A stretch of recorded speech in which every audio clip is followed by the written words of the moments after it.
Vous est-il déjà arrivé d'avoir peur de l'échec, d'avoir peur d'échouer, de franchir les étapes, de peut-être bâtir une entreprise ou même voir faire quelque chose que vous êtes censé faire, mais vous êtes animé voire paralysé par la peur d'échouer? Si tel est votre cas, je vous incite à rester jusqu'à la fin de cette vidéo car suite à une question posée par une de nos abonnés, je me ferai le plaisir de vous répondre à 5 étapes seulement sur comment vaincre la peur qui vous anime, qui vous empêche de prendre de l'action, de réussir, de devenir la meilleure version de vous-même. Avant de vous élaborer les étapes indispensables pour vaincre la peur d'échouer, la peur de l'échec, il est plus que primordial de vous expliquer pourquoi il est hyper important parfois d'échouer. Qui parle de réussite ou de gloire, peu importe ce que vous recherchez dans votre vie, parle également de l'échec. Et je n'aime pas vraiment le mot échec pour être honnête parce que l'échec en soi, c'est l'abandon de nos rêves, de nos projets, de tout ce qui nous anime au fond de nous. Je pars du principe où tant que nous n'abandonnons pas, nous lâchons pas le torchon, nous avons encore une chance d'essayer et de gagner. Donc au final, l'échec, c'est à partir du moment où nous abandonnons.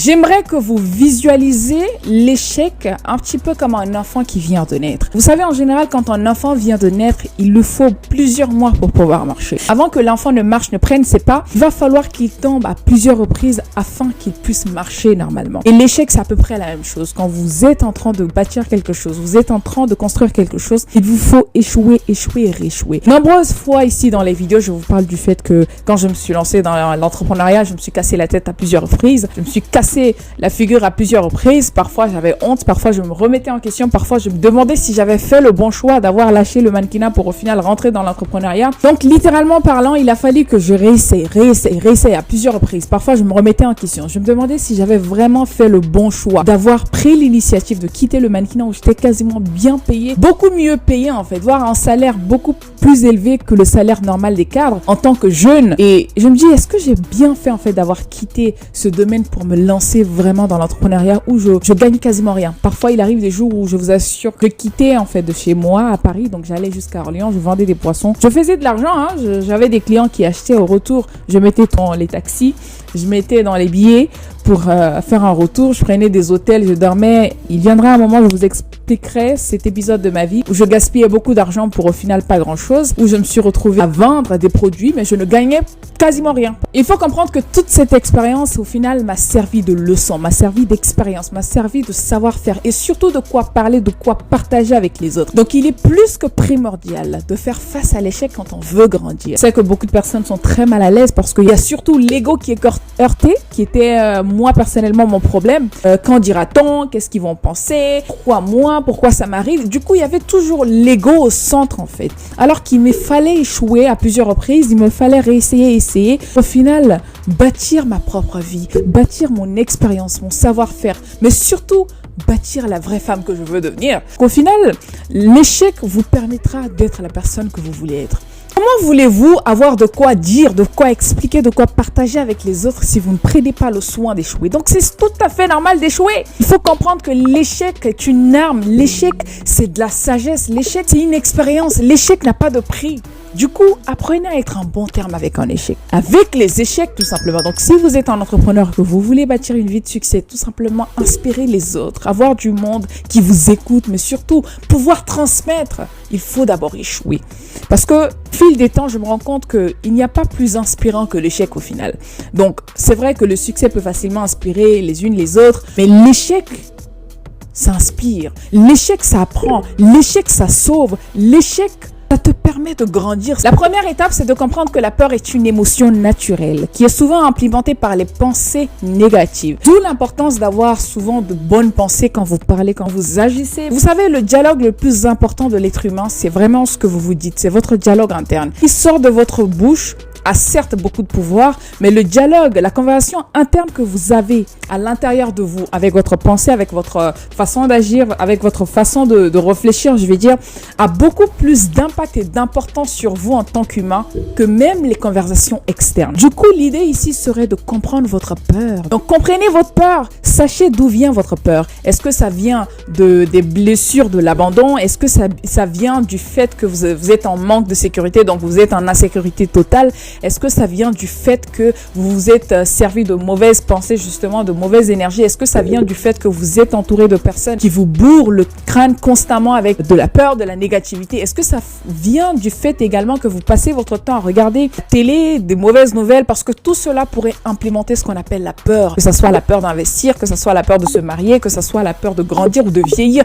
Tout ceci des sources de peur. Donc la première des choses, c'est de comprendre votre peur, comprendre ce sentiment, cette émotion négative que vous implémentez. Au final, moi je ne suis pas de ceux qui pensent que la peur est totalement mauvaise, parce que la peur au final, ça pourrait être un réflexe de protection. Donc s'il y a une peur quelque part, la peur pourrait vous servir justement de réflexe qui vous permettra de fuir ce danger qui est en face de vous. Donc la peur au final, il faut pas voir, moi je ne suis pas de ceux qui sont très extrémistes, hein. J'essaie de voir le juste milieu et puis j'essaye de garder l'équilibre dans tout ce que je fais. Donc, je pars du principe où la peur n'est pas totalement mauvaise. Par contre, elle devient mauvaise à partir du moment où elle vous empêche d'agir ou de faire ce que vous avez envie de faire. Donc, elle vous anéantit totalement dans vos projets, dans vos progrès. Donc, il faut éliminer la peur avant qu'elle ne vous élimine. La peur a un bon côté dans le sens où ça nous sert de réflexe contre le danger, mais ça a également un mauvais côté à partir du moment où ça commence à vous empêcher en fait d'agir. Pour vous prouver que la peur n'est pas toujours mauvaise, elle peut même vous servir parfois d'élément motivateur. Parfois, certaines personnes ont peur que leurs parents ou leurs enfants ou quelqu'un de leur famille du moins meure sans que ces personnes n'arrivent à leur apporter un bien bénéfique. Du coup, ils se mettent à travailler, ils se mettent à chercher de l'argent, ils se mettent à multiplier des sous. Du coup, la peur n'est pas que mauvaise. D'accord? Elle est aussi bonne dans certains cas. Mais ne laissez jamais la peur vous envahir. Donc, la première des choses à faire ici, c'est de comprendre la source de cette peur. D'où provient cette peur? Est-ce que ça vient du fait que j'ai un conjoint qui me rappelle combien de fois je suis nulle? Est-ce que ça vient de la télé? Est-ce que ça vient des amis? Est-ce que ça vient de ceci? Est-ce que ça vient de l'enfance également? À ne pas, surtout pas ignorer. Parce que parfois, les blessures de l'enfance peuvent nous empêcher de grandir, peuvent nous donner ce qu'on appelle des croyances limitantes, peuvent nous empêcher d'être tout simplement nous-mêmes. Donc, il faut savoir connaître la source. La deuxième raison ou la deuxième façon de surmonter votre peur de l'échec, c'est de savoir ce que vous faites. C'est plus que primordial de comprendre ce que vous faites. Alors, je suis d'accord avec vous. Je vous vois déjà venir. Vous ne pouvez pas savoir tout ce que vous allez faire. Vous ne pouvez pas connaître tous les processus, tous les chemins que vous allez devoir emprunter pour être là où vous êtes censé être. Dans ce cas-là, ce que je vous propose, c'est de clarifier déjà la base. Parfois, vous avez peur pour la simple et bonne raison que vous ne savez pas où vous allez. Vous ne savez pas du tout sur quel chemin vous êtes. Parfois, l'inconnu nous procure la peur d'échouer. Vous avez peur d'échouer parfois parce que vous ne savez pas sur quel terrain vous dansez. Et c'est ce que je vous propose, c'est d'avoir un objectif assez clair, de savoir ce que vous voulez dans la vie. Il faut comprendre que lorsque vous avez un plan solide, votre peur d'échouer pourrait être remplacée par un sentiment d'orientation ou de contrôle. Donc, quand vous avez le sentiment d'avoir le contrôle ou même de l'orientation dans votre vie, il est beaucoup plus facile d'avoir moins peur et je vous dirais pas que vous aurez à peu près comme l'impression d'avoir le contrôle sur votre vie, chose qui n'est pas totalement vraie, mais je veux dire quand vous avez ce sentiment ou cette impression d'orientation ou même de contrôle sur votre vie, je vous assure que vous aurez moins peur. Pourquoi? Parce que ça vous procure ce qu'on appelle de la sécurité dans votre bien-être. Donc il est super important de paraître rassurant, de se rassurer soi-même. Parfois vous avez peur pour la simple et bonne raison que vous ne vous faites pas confiance vis-à-vis des plans que vous êtes censé prendre. La troisième étape, c'est l'acceptation de votre échec. Il va arriver que vous échouez. C'est bien ce que je disais dans l'introduction. Il va vous arriver à plusieurs reprises d'échouer. Mais si vous échouez, il faut comprendre que cela ne vous définit pas forcément.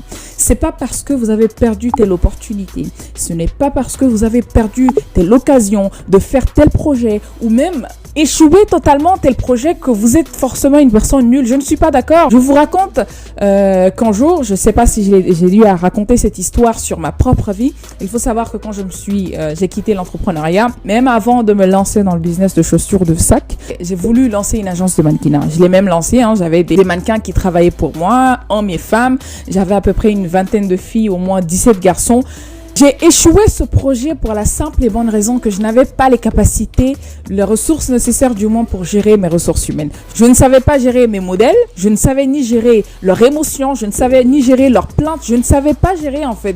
Et il faut savoir qu'à l'époque, j'étais beaucoup plus colérique. À la moindre des choses, je ne comprenais pas pourquoi mes modèles partaient en retard chez des clients, que ce soit des tournages de clips, défilés, peu importe ce que c'est, ou même des publicités, donc des shootings photos. J'étais souvent en colère. Je ne savais pas gérer ma colère, Je pétais un câble. Je ne savais pas qu'il y avait une approche à adapter avec ces clients-là parce que c'est au final eux qui font de mon entreprise ce qu'elle est. Et j'avais totalement foiré. Et à un moment donné, j'ai tout simplement plié mes clics et claques. J'ai fermé l'entreprise.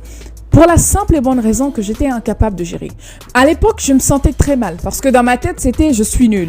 Je ne suis pas capable de gérer des gens, je ne suis pas capable de gérer des ressources humaines. Comment je voudrais avoir une entreprise qui vaut des millions de dollars un jour? Je ne suis même pas capable de gérer les gens. Et à cette époque, ma confiance en moi, mon ego avait pris un coup. Je me suis dit, tu sais quoi?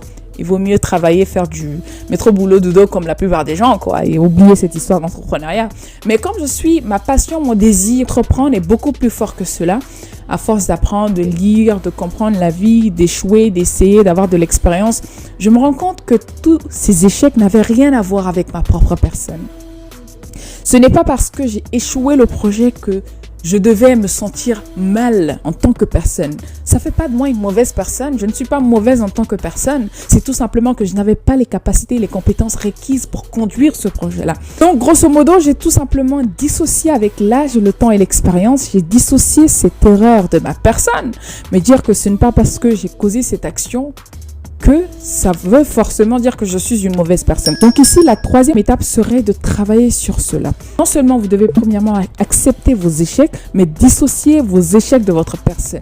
Ce n'est pas parce que vous avez échoué, vous n'avez pas pu conduire ce projet à terme que vous êtes une mauvaise personne. Et acceptez cela. Acceptez de grandir à travers cet échec. Acceptez d'avoir de l'expérience. Acceptez d'avoir des savoir-faire, des connaissances. Acceptez d'avoir des erreurs. Vous êtes humain. C'est tout à fait normal d'échouer quand vous bâtissez des projets qui ne marchent pas. Ça fait pas de vous une moins que rien. Non, je suis désolée. Ça fait de vous tout simplement un humain qui essaie d'apprendre, qui essaie de grandir. Et c'est pas grave si vous tombez. Le plus important, c'est de se relever encore et encore. La quatrième étape, c'est votre zone de confort. Il faut savoir que l'échec, la peur, ou du moins la peur tout simplement, peut s'amplifier si vous évitez de nouvelles expériences. L'une des choses qui m'a vraiment aidée, je vois beaucoup de personnes font « comment tu fais pour paraître assez confiante ?» Il faut savoir que je sors assez souvent de ma zone de confort. Je ne suis pas quelqu'un qui reste les bras croisés. Il faut que j'ai de l'expérience. Il faut que je rencontre de nouvelles personnes. Il faut que je parle. Il faut que je lise. Il faut que j'apprenne. Je peux pas rester dans une impasse sans avancer je peux pas. Ça ne me ressemble pas. Il faut que je sois constamment en mouvement. Oui, je vous l'accorde. Parfois, il faut lâcher prise. Il faut vivre. D'ailleurs, moi, j'ai un problème avec le lâcher prise parce que je suis toujours à fond là-dedans. On parlera de ça certainement dans une autre vidéo. Le lâcher prise, il est plus que primordial. J'ai du mal à lâcher prise, mais j'y travaille. En l'occurrence, quand vous voulez vaincre la peur de l'échec, il faut comprendre qu'il est plus que primordial de sortir de votre zone de confort. Cette zone de confort qui vous garde encore et encore dans votre chambre, dans votre lit. Au lieu de vous lever, aller lire, ou au lieu de vous lever, aller rencontrer votre réseau, des personnes qui vont vous aider à booster vos projets, vous préférez rester chez vous encore et encore, à ne rien faire. Parfois, à regarder des séries télévisées qui ne font que rien, limite qui ne font que vous abrutir plutôt que de vous grandir. Donc apprenez à sortir de votre zone de confort. Quand vous voulez bâtir, du moins quand vous voulez fuir la peur, il faut comprendre que ça se fait en faisant des actions, en posant des actions. Ça ne s'espère pas, ça ne s'envie pas, ça se planifie. Il y a de l'action derrière, ça s'exécute plutôt. Donc si vous voulez fuir la peur, surmonter la peur de l'échec ou même la peur tout court, peu importe le type de peur que vous avez, il faut savoir que ce que je vous ai énuméré comme clé est valable pour tout type de peur, y compris la peur de l'échec. Et la dernière des choses, c'est de célébrer votre victoire.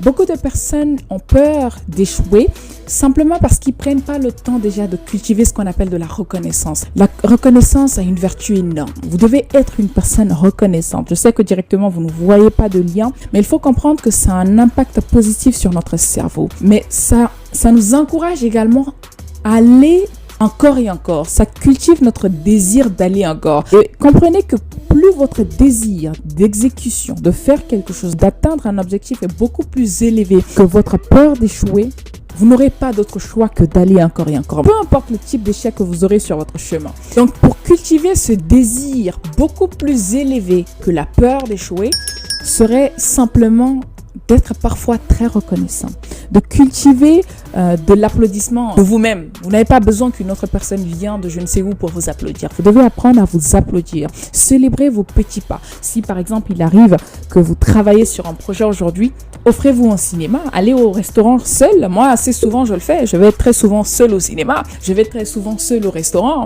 Je sais que ça semble pas très commune comme action en général, mais laissez-moi vous dire que je ne suis pas non plus là pour vivre comme tout le monde. Et de ce fait-là, je me permets de me faire plaisir vraiment toute seule. Si j'ai des connaissances, des cousins, des ceci, je les invite, on sort, on va boire un verre ou on va faire ceci, on va faire cela. Mais prenez du temps pour vous, donnez-vous du plaisir, célébrez-vous pour des petites choses que vous faites. Avant de vous laisser partir, j'aimerais vous préciser que si vous avez un besoin de développement personnel, de conseils en entreprise, en tant qu'entrepreneur ou tout simplement d'assistanat ou même de consultation dans votre entreprise, ou que vous ayez un besoin d'améliorer votre art de prise de parole en public, il suffit tout simplement de contacter le numéro qui s'affiche sur WhatsApp ou de cliquer sur le lien en description, d'envoyer un message au cabinet de conseil. Ce sera un plaisir par moi et mes experts de vous suivre à la lettre, que ce soit un besoin de développement personnel et ça, peu importe le type, mais en accompagnement également de vos différents projets. Vous voulez lancer un projet mais vous ne savez pas du tout par quoi commencer. Je suis là, mes experts sont là pour vous accompagner, vous donner les meilleurs services que possible. Sur ce, abonnez-vous sur notre page, que ce soit Facebook, YouTube, TikTok et même Instagram. Oui, je suis disponible sur toutes ces pages-là. Donc, si vous avez la facilité également d'envoyer des messages sur mes différentes plateformes, vous êtes les bienvenus. Et surtout, abonnez-vous. Abonnez-vous au maximum et dites-nous dans les commentaires les vidéos, du moins les sujets que vous aimeriez que j'aborde assez souvent. Je serai ravie de vous écouter. Sur ce, on se dit à bientôt et à la prochaine.